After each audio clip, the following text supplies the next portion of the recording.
Erik Leitl, I er begge to opdrætter af Birmingham Rollers, Ja. og du sidder med sådan en der. Hvad er det, der er så specielt ved den form for duer? Ja, det er en Birmingham Roller, det er en decideret flyvedue. Nogen ynder kalder den akrobatdue. Den slår baglæns koldbøtter. I modsætning til tumlingerne, som kun slår enkelt koldbøtter, så slår Birmingham Roller en serie af koldbøtter, så de kommer til at ligne en rulning. Det gør de altså, mens de er oppe i luften, så slår de koldbøtter. Ja. Hvornår blev den due introduceret her i Danmark? Det var først i 1953. Det var Scotts opdrætter. Han havde sendt nogle roller over til nogle danske opdrætter. Men det var det senere import i 1981, der har sat deres præg på sporten i dag. Hvor udbredt er sporten her i Danmark? Den er for lidt udbredt, kan man sige på den måde. Det er et typisk vestjysk fænomen i øjeblikket. Det er udelukkende. Det passer godt til TV2 her.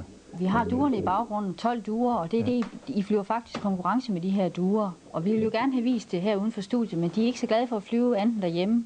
Så derfor var vi ude og besøge dig tidligere på måneden her. Lad os prøve at se, hvordan de ruller i luften. Ja. Og det er så dit eller dit slag. Det er mit flyveslag, ja. Hvor vi lukker de 12 konkurrenceduer ud. Og nu flyver de så i luften. Ja, og de er aktive med det samme. De kommer i luften og samler sig sammen i en flok her. Der kan vi se, at der er nogen, der allerede begynder at rulle der. Ja. Og der kommer noget. Der ruller de. Ja, det er nok det, man kan kalde en halvtørns. Det er, hvor det halve duerne ruller på en gang. Ja. Og så ruller de. Ja. Og det drejer sig om at få dem til at rulle samtidig. For at få de forskellige point. Så nu kommer der så en i luften der ret hurtigt ned. Den kommer der i det går fantastisk stærkt. Hvor mange gange ruller den rundt? Sådan på jeg mener, jeg har læst på et tidspunkt, at der er en frekvens på 20, så det er jo ret hurtigt. Nu er der en, der er landet i utide. Ja, det er ikke så heldig konkurrencehøje med, fordi til det er et minus på 5 point. Der må kun lande en due under en flyvning, og det er altså minus 5 point i det tilfælde. Der. Ja. Nu skal vi prøve at lægge mærke til den her. Det går utrolig hurtigt. Nu ser vi de meget langsomme gengivelser, hvor vi kan se, hvad der præcis sker. Ja, nu ser vi, hvordan den om et øjeblik vil. Den klikker, det man kalder ud, klikker ud med det samme, og man kan ligesom opmærksom til, at det ligesom bliver et hul og kigge igennem. Det går så hurtigt, når man ser det med det blotte øje i normal hastighed, at det faktisk er et hul midt inde i duen i selve cirklen. Nu fløjter du duerne hjem. Kan de reagere på det? Ved de det? Ja, det er de, der ser til at kan reagere på, når flyvningen er slut, så skulle de gerne lande. Konkurrencetiden er 20 minutter. Og de lander sig her, og så skal jeg så have dem ind, og de skal have noget at spise. De er sultne nu? Ja, det er de, fordi de flyver altid på tom mave, på tom krog. Og nu får de sådan et bære hver. Hvad er det, de spiser? Det er kornsår, det er hvede og der i den forbindelse her med flyveflokken. Det vil altså sige, at I styrer duerne ved hjælp af fodret? Ja, det gør vi. Får dem op til et maksimalt at flyve omkring en halvanden til 2 timer, men konkurrencetiden så var kun 20 minutter. Så får vi dem ned til konkurrencedagen, og der har vi en konkurrence cirka en gang i måneden. Kan I træne duerne til at rulle på samme tid? Ja, det er et spørgsmål om at udvælge de rigtige duer til hinanden. Duerne, de stimulerer hinanden i luften, og vi stimulerer dem som man fodret. Og så sker der så en eksplosion forhåbentlig i luften, og det skulle helst være med alle 12 på en gang.